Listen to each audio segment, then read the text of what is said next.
Good morning to all of you. नमस्कार विद्यार्थी मित्रांनो. तर काल आपण हेनरी फ्युआल यांच्या 14 तत्वापैकी 7 तत्वे पाहिली. तर हेनरी फ्युआल हे व्यवस्थापन शास्त्रातील एक आमूलाग्र बदल करणारे व्यवस्थापन तज्ज्ञ आहेत. त्यांनी व्यवस्थापनाच्या 14 तत्वांचा अवलंब केला. तेव्हापासून पुढे व्यवस्थापनाला आमूलाग्र बदल झाला आणि व्यवस्थापनामध्ये एक प्रकारची गती निर्माण झाली. तर विद्यार्थी मित्रांनो, राहिलेली 7 हेनरी फ्युआल यांची व्यवस्थापनाची 7 तत्वे आपण पाहणार आहोत. यामध्ये 8वं तत्व आहे व्यक्तिगत हितापेक्षा सामान्य हिताला प्राधान्य. बघा, हेनरी फ्युआल यांच्या मते व्यवसायामध्ये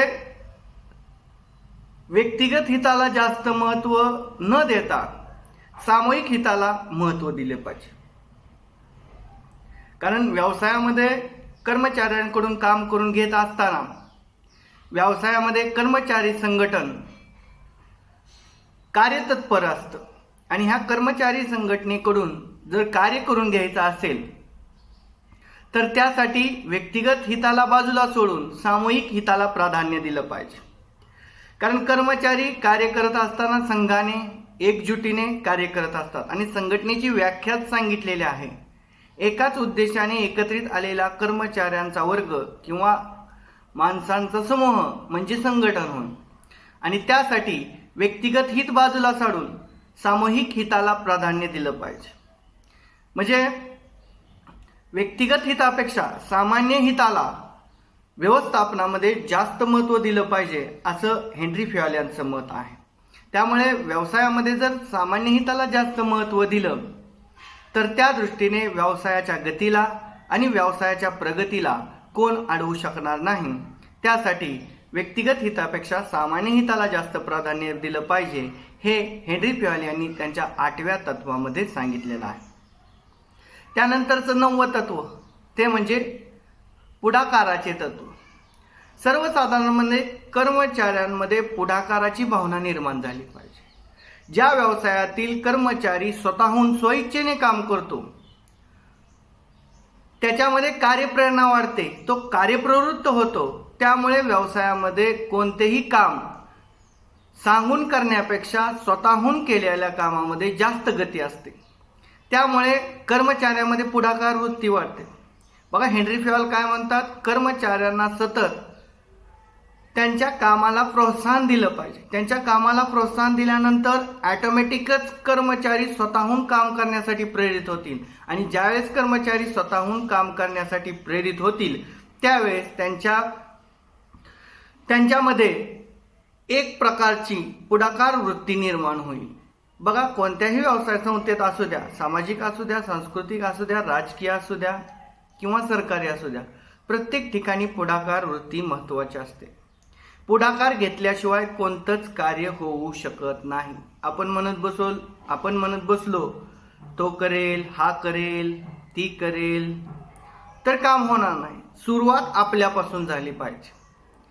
पुढाकार वृत्ती ज्यावेळेस कर्मचाऱ्यांमध्ये निर्माण होईल त्यावेळेस कर्मचारी हा एकतर प्रेरक आहे, एकमेकाच्या प्रेरणेतून अनुकरणातून कार्य करण्यासाठी तो शिकत असतो.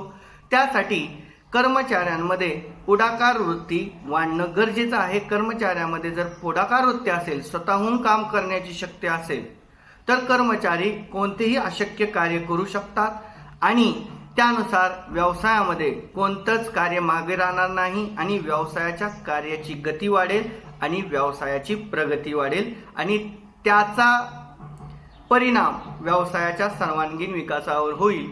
त्यासाठी व्यवसायामध्ये पुढाकारीच्या तत्वाला जास्त महत्त्व हेनरी फ्युआल यांनी दिलेलं आहे. त्यानंतर व्यवस्थेचे तत्व. बघा, व्यवसायामध्ये एक प्रकारची व्यवस्था असते.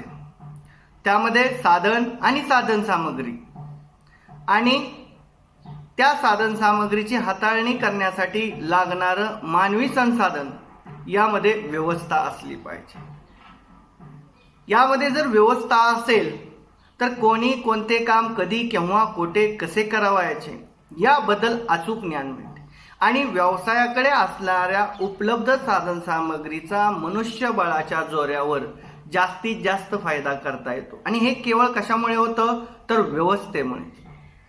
बघा, आपल्याकडे भरपूर प्रमाणात साधन सामग्री आहे, परंतु त्याचा उपयोग योग्य पद्धतीने होत नाही. का होत नाही तर त्या ठिकाणी असणारी व्यवस्था ही अव्यवस्था आहे. जर अव्यवस्था व्यवस्थित करायचं असेल तर व्यवस्थापनाच्या सर्व घटकाला कार्यक्षम केलं पाहिजे. म्हणजे व्यवसायामध्ये जर व्यवस्था असेल, व्यवस्थेचे तत्व असेल तर व्यवसायाकडील असणाऱ्या सर्व साधन सामग्रीचा पुरेपूर फायदा घेता येतो, जास्तीत जास्त फायदा घेता येतो. त्यासाठी व्यवस्थेचे तत्व हेनरी फॅल यांनी सांगितलेलं आहे. त्यानंतर केंद्रीकरण. बघा, केंद्रीकरण आणि विकेंद्रीकरण ह्या दोन्ही बाबी वेगवेगळ्या आहेत.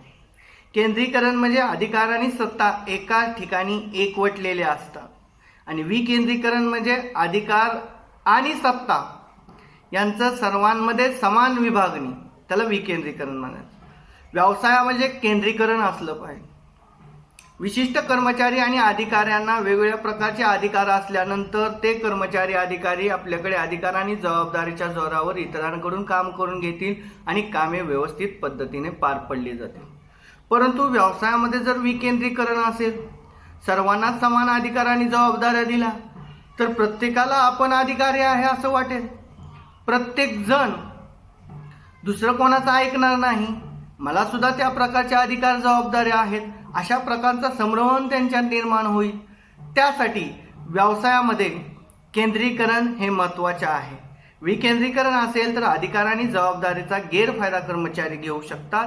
अधिकार आणि जबाबदारीचा गैरफायदा होऊ नये यासाठी व्यवसायामध्ये केंद्रीकरण असलं पाहिजे. केंद्रीकरण असल्यानंतर अधिकारी वर्ग कर्मचाऱ्यांकडून चांगल्या प्रकारचं कार्य करून घेऊ शकतो आणि व्यवसायाच्या प्रगतीला गती निर्माण करू शकतो. त्यासाठी केंद्रीकरण व्यवसायामध्ये हे तत्व हेनरी फॅल यांनी सांगितलेलं आहे. त्यानंतर योग्य मोबदल्याचे तत्व. कोणताही कर्मचारी असेल, कोणत्याही ठिकाणी काम करण्यामागचा त्याचा एकच हेतू असतो, आपण केलेल्या कामाच्या प्रमाणात मोबदला. जर कर्मचाऱ्यांना केलेल्या कामाच्या प्रमाणात मोबदला असेल तर कर्मचाऱ्याची कार्यप्रेरणा सकारात्मक होते. कर्मचारी जास्तीचे काम करतात. कर्मचाऱ्यामध्ये व्यवसायाबद्दल, संस्थेबद्दल, कंपनीबद्दल आपुलकी निर्माण होते. परंतु जर कर्मचाऱ्यांना त्याने केलेल्या कामाच्या प्रमाणाचा मोबदला जर कमी प्रमाणात दिला, म्हणजे काम केलेलं आहे त्याच्या प्रमाणात मोबदला जर दिला नाही तर कर्मचारी कामामध्ये टाळाटाळपणा करतील. फिजिकली काम केल्यासारखं दाखवतील, परंतु मेंटली त्यांच्याकडून काम होणार नाही. त्यासाठी व्यवसायामध्ये कर्मचाऱ्यांनी व्यवस्थित पद्धतीने काम करावं. त्यासाठी कर्मचाऱ्यांना मोबदला दिला पाहिजे. बघा, मोबदल्यामुळे कर्मचाऱ्यांची कार्यप्रेरणा वाढते. कर्मचाऱ्यांना वेतन देणे हे एक आर्थिक प्रकारचे प्रलोभन आहे. कर्मचाऱ्यांकडून काम करून घेण्यासाठी व्यवसायामध्ये कर्मचाऱ्यांना वेगवेगळी प्रलोभने दिली जातात. त्यापैकी वेतन हे एक आर्थिक प्रलोभन आहे. त्याशिवाय त्यांना बोनस दिला जातो, त्याशिवाय त्यांना पगारात वाढ केली जाते. अशा वेगवेगळ्या प्रकारची प्रलोभने कर्मचाऱ्यांना दिली जातात आणि कर्मचाऱ्यांकडून जास्तीचं काम करून घेण्याचा हाच उद्देश व्यवसायाचा असतो. आर्थिकेतर पण प्रलोभने दिली जातात. व्यवसायात सहभागी करून घेणे, पदोन्नती करणे, बढती देणे, प्रमोशन करणे, वेगवेगळ्या मेडिकल सुविधा, त्याचबरोबर शैक्षणिक सुविधा, त्याचबरोबर वाहन सुविधा इत्यादी प्रकारच्या सुविधा देऊन कर्मचाऱ्यांना वेगवेगळी प्रलोभने दिली जातात. तर ही प्रलोभने का दिली जातात तर कर्मचाऱ्यांनी चांगल्या प्रकारचं कार्य व्यवसायामध्ये करावं, कर्मचारी कार्यक्षम राहावेत, त्यासाठी अशा प्रकारचे प्रलोभन दिले जाते. म्हणजे कर्मचाऱ्यांना जर चांगला पगार असेल तर कर्मचारी व्यवसाय संस्था सोडून दुसऱ्या व्यवसाय संस्थेकडे जाणार नाही. म्हणजे कर्मचारी त्याच व्यवसायामध्ये सकारात्मक राहतील आणि व्यवसायामध्ये चांगल्या प्रकारचं काम त्यांच्याकडून होईल. त्यासाठी व्यवसायामध्ये कर्मचाऱ्यांनी कार्य चांगल्या पद्धतीने करावं. त्यासाठी कर्मचाऱ्यांना त्यांनी केलेल्या कामाच्या प्रमाणात त्यांना मोबदला दिला पाहिजे. त्यांना केलेल्या कामाच्या प्रमाणात मोबदला दिल्यानंतर ते समाधानी असले पाहिजे. दिलेल्या मोबदल्यामध्ये ते समाधानी असले पाहिजेत. जर ते समाधानी असतील तर कामामध्ये त्यांचं मन लागणार नाही, व्यवसायामध्ये चांगल्या पद्धतीने काम ते करू शकणार नाही. त्यासाठी व्यवसायामध्ये कर्मचाऱ्यांना योग्य मोबदल्याचं तत्व हे सगळ्यात महत्त्वाचं तत्व समजलं जातं. ह्याच्यावरच कर्मचाऱ्याची कार्यक्षमता आणि कर्मचाऱ्याची कार्य करण्याची भावना समजून येते. त्यासाठी योग्य मोबदल्याचं तत्व हे महत्त्वाचं समजलं जातं. कारण कोणताही कर्मचारी कोणत्याही ठिकाणी काम कशासाठी करतो तर त्याने केलेल्या कामाच्या प्रमाणात त्याला मोबदला मिळावा यासाठी तो काम करत असतो. आणि मोबदलाच त्याला योग्य मिळाला नाही तर तो व्यवसायामध्ये चांगल्या पद्धतीनं काम करू शकणार नाही. त्यानंतर कर्मचाऱ्यांच्या स्थैर्याचे तत्व. स्थैर्याचे तत्व म्हणजे ज्या ठिकाणी कर्मचारी काम करतो त्या ठिकाणी तो स्थिर असला पाहिजे. स्थिर असल्यानंतर भविष्याबद्दलची अनिश्चितता त्याच्या मनातून दूर होते. जर व्यवसायामध्ये ज्या ठिकाणी कर्मचारी काम करतोय त्या ठिकाणी स्थिर नसेल तर भविष्याबद्दलचा अंधकार सारखा त्याच्या डोळ्यासमोर येत असतो आणि वर्तमानात तो चांगल्या पद्धतीनं कार्य करत नाही. मग कर्मचाऱ्यांना स्थिर करणे म्हणजे कर्मचाऱ्यांना कामामध्ये कायमस्वरूपी करणे किंवा कर्मचाऱ्यांना कार्यामध्ये परमनंट करणे. कर्मचाऱ्यांना जर कामामध्ये परमनंट केल्यानंतर कर्मचारी आपली व्यवसाय संस्था सोडून दुसऱ्या व्यवसाय संस्थेत जाणार नाही आणि त्यांचा भविष्यकाळ हा अंधकारमय दिसणार नाही. त्यांचा भविष्यकाळ जर चांगला असेल तर वर्तमान काळामध्ये ते चांगल्या पद्धतीनं काम करतील. त्यासाठी व्यवसायामध्ये कर्मचाऱ्यांच्या स्थैर्याचे तत्व असले पाहिजे. म्हणजे कर्मचारी ज्या ठिकाणी काम करतो त्या ठिकाणी त्याचं अस्तित्व हे चिरंतन काळ असलं पाहिजे, कायमस्वरूपाचं असलं पाहिजे. तरच तो सकारात्मक होईल, तरच तो कार्यक्षम होईल. अन्यथा तो सकारात्मक किंवा कार्यक्षम होणार नाही. त्यासाठी कर्मचाऱ्यांमध्ये काय असलं पाहिजे, व्यवस्थापनामध्ये कर्मचाऱ्यांमध्ये स्थैर्याचे तत्व असलं पाहिजे. बघा आजकाल हंगामी कर्मचाऱ्यांना 6 महिन्यासाठी घेतलं जातं, 3 महिन्यांसाठी घेतलं जातं. त्यावेळेस कर्मचाऱ्यांची मानसिकता ही 3 महिने काम करण्यापुरतीच मर्यादित असते, 6 महिने काम करण्यापुरतीच मर्यादित असते. कायमस्वरूपाचं काम करण्याची भावना त्यांच्या मनामध्ये नसते. जर कर्मचाऱ्यांना व्यवसायामध्ये स्थिरता निर्माण झाल्यानंतर त्याचं पूर्ण लक्ष कामामध्ये केंद्रित होईल, कार्यक्षम होईल आणि कंपनीला त्याचा 100% फायदा होईल. त्यासाठी व्यवसायामध्ये तो स्थिर असला पाहिजे, त्याच्या व्यवसायामध्ये स्थैर्य असलं पाहिजे. त्याच्या नोकरीमध्ये त्याच्या कामामध्ये तो स्वतः स्थिर असेल तर त्याचा भविष्य चांगले होईल. त्याच पद्धतीनं कंपनीचे भविष्यसुद्धा चांगले होईल. त्यानंतर एकी हेच बळ. तर हेनरी फेयल यांनी व्यवसायामध्ये एकीला जास्त महत्त्व दिलेलं आहे. कारण एकीशिवाय व्यवसायातील कोणतंच कार्य चांगल्या पद्धतीने होऊ शकत नाही. एकटा व्यक्ती कोणतंच कार्य व्यवस्थित पद्धतीने करू. Unity is power. Team spirit व्यवसायामध्ये महत्त्वाचं आहे. कारण व्यवसायामध्ये मोठमोठ्या संघटना अस्तित्वात असतात आणि एकटा व्यक्ती सर्व व्यवसायाची कामे करेलच असे नाही. त्यासाठी व्यवसायातील सर्वांना एकत्रित घेऊन काम करून घेण्याची शक्ती म्हणजेच एकी असते. व्यवसायामध्ये एकी असेल तर व्यवसायाची सर्व कार्य व्यवस्थित पद्धतीने पार पडतात. व्यवसायामध्ये एकी नसेल तर व्यवसायामध्ये बंद, टाळेबंदी, संप, हडताळी अशा प्रकारच्या गैरफायदा व्यवसायामध्ये निर्माण होतो.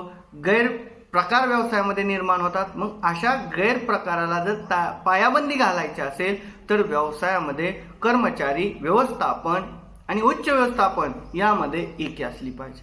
विद्यार्थी मित्रांनो, एकी असेल तर व्यवसायाला प्रगतीपथापर्यंत आपण पोचवू शकतो. जर एकीच नसेल, सदैव वादविवाद असेल, भांडणं असतील, संप असतील तर कोणताच व्यवसाय प्रगती करू शकणार नाही. व्यवसायामध्ये एकी असणं आवश्यक आहे. जो काम एकटा करू शकत नाही ते कार्य समूह करू शकतं. हे आपण गोष्टीतून पाहिलेलं आहे. एका काठीला कोणीही तोडू शकतं, परंतु काठीच्या समूहाला तोडणे अशक्य असतं. त्यासाठी टीम स्पिरिट महत्त्वाचं आहे आणि त्यासाठी एकी महत्त्वाचे आहे. तर विद्यार्थी मित्रांनो, हेनरी फेयॉलची व्यवस्थापनाची ही 14 तत्वे आपण या ठिकाणी पाहिली. पुढच्या लेक्चरला आपण पुढचा भाग पाहूया.